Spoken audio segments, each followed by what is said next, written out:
Bismillah. Assalamualaikum warahmatullahi wabarakatuh.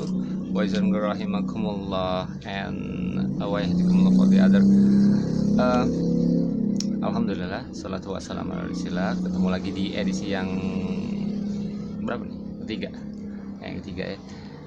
Kali ini gue mau ngebahas tentang, bukan ngebahas ya, cuman paling tips aja ya. Tips untuk bikin IP-nya. Tips bikin IP intellectual property. Nah, ada beberapa, gue lupa namanya siapa ya, dia produser MSP kalau nggak salah ya. Waktu itu di pembicaraannya dia di acaranya Backcraft di Jakarta tahun berapa ya? Ya sebelum corona lah pokoknya. Ya waktu itu ada kayak gitu.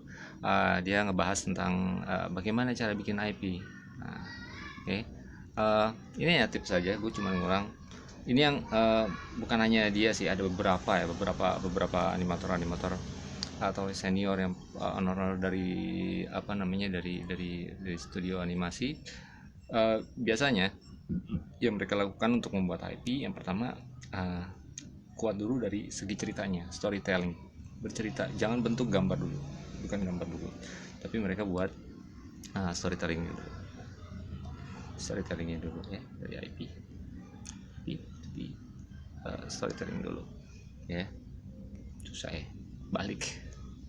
Jadi bikin IP dulu, IP storytelling. Oke. Storytelling, ceritain dulu kayak apa nih bentuknya, karena kalau kita menggambar, kita gambar terus kita pikirin ini apa ya, ini kayak apa ya, nah, itu agak bingung. Lain kalau kita punya karakter dia si pemarah, kita buat aja dia si pemarah gitu, dia si anak lucu misalnya, kita buat si anak lucu. Dia adalah seekor kucing, kita buat kucing gitu. Kucing kayak gimana, dia seekor kucing yang gendut, kita bikin kucing agak gendut. Dia kucing berwarna biru, bikin kucing berwarna biru. Dia kucing yang memiliki kantong ajaib kayak gitu. Oke. Atau dia seorang tikus, bukan seorang tikus, dia seekor tikus yang lucu ya kan. Tikus gahar bisa, tikus yang lucu, seekor tikus yang lucu misalkan kayak gitu. Kalau udah punya ceritanya, baru kita mulai menggambar, baru mulai kita gambar ya. Udah dapat gambarnya, karena kita udah punya konsep storytellingnya. Coba kayak Tegar Beriman udah punya storytellingnya, udah ada ya kan. Kita deketin di anak SMK 1 Ciamas tuh punya IP-nya Tegar Beriman, Tegar, Beri, dan Iman. Si pembuat IP ini udah, dia punya storytelling dulu, dia nggak gambar dulu, dia buat storytellingnya dulu. Dia bikin cerita kayak gimana si Berry, si Tegar kayak gimana, si Berry kayak gimana, si Iman kayak gimana, dia udah bikin dulu. Habis itu anak-anak baru kita diceritain ke anak-anak cerita, ini Berry gimana ya, si Iman kayak gimana, tinggal dibuatin. Kan udah punya storytellingnya, mereka bisa buat setelah mereka. Ada yang bikin, makanya bebas-bebas aja mau bikin kayak gimana. Tapi coba perhatikan, kan ada beberapa karakter gitu ya, dari gurunya sampai siswa-siswanya semuanya sama gayanya. Karena apa? Karena udah ada storytellingnya, baru mulai menggambar kayak gitu. Oke ya. Nah ini yang berikutnya.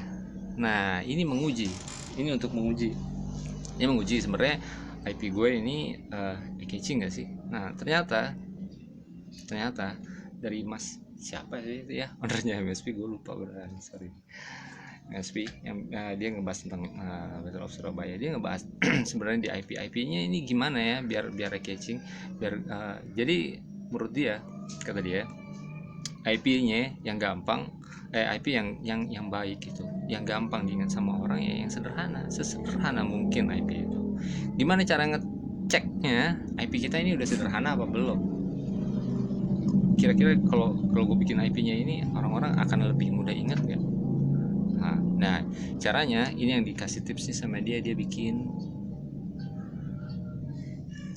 apa ya, cek gue tulis ini ya, icon ya. Jadi dimulai dibikin icon ya. Kalau dengan bikin iconnya gimana, catching ya. Kalau iconnya catchy atau iconnya sederhana, icon itu semakin sederhana makin gampang diingat sama orang kayak gitu. Dari ilmunya desain grafis gitu ya, makin bagus desain yang bagus itu yang sederhana, yang gampang diingat, yang orang akan mudah ingat, bukan desain wah keren gitu, enggak. Sederhana aja, sederhana yang mudah diingat. Kita mau jualan nih, ya kan, kita ngomongin jualan. Lain sama idealis, idealis siapa yang mau bayar sekarang?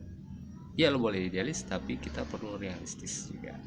Oke ya, makanya kita perlu mengukur dulu ini gimana di pasaran kita, kayak gitu ya. Nah, salah satunya dengan cara membuat icon gitu. Mau bukti? Nah ini gue buktiin. Gue akan buat iconnya. Iconnya sederhana, dan gue yakin lo akan mudah inget. Nah, jadi di ini gue nggak ada apa namanya stabilizernya, nggak ada. Jadi bergetar. Oke, kayak gini. Bagus ya gambar gue ya. Oke. Bayang? Ya, dia ini sangat legendaris banget dan sederhana. Hanya tiga apa namanya? Tiga buletan aja. Sederhana. Ini IP yang sangat kuat. Gak tahu kan? Nggak tahu keterlaluan lo, berarti nggak punya TV. Oke ya, sekarang coba lo udah, setelah lo buat apa namanya, buat storytelling, lalu lo buat gambar, setelah digambar baru lo buat ikonnya gitu. Oke, selamat mencoba IP-nya. Sampai ketemu di edisi berikutnya. Edisi berikutnya ngomongin apa ya? Pokoknya seru ya. Oke, assalamualaikum warahmatullahi wabarakatuh.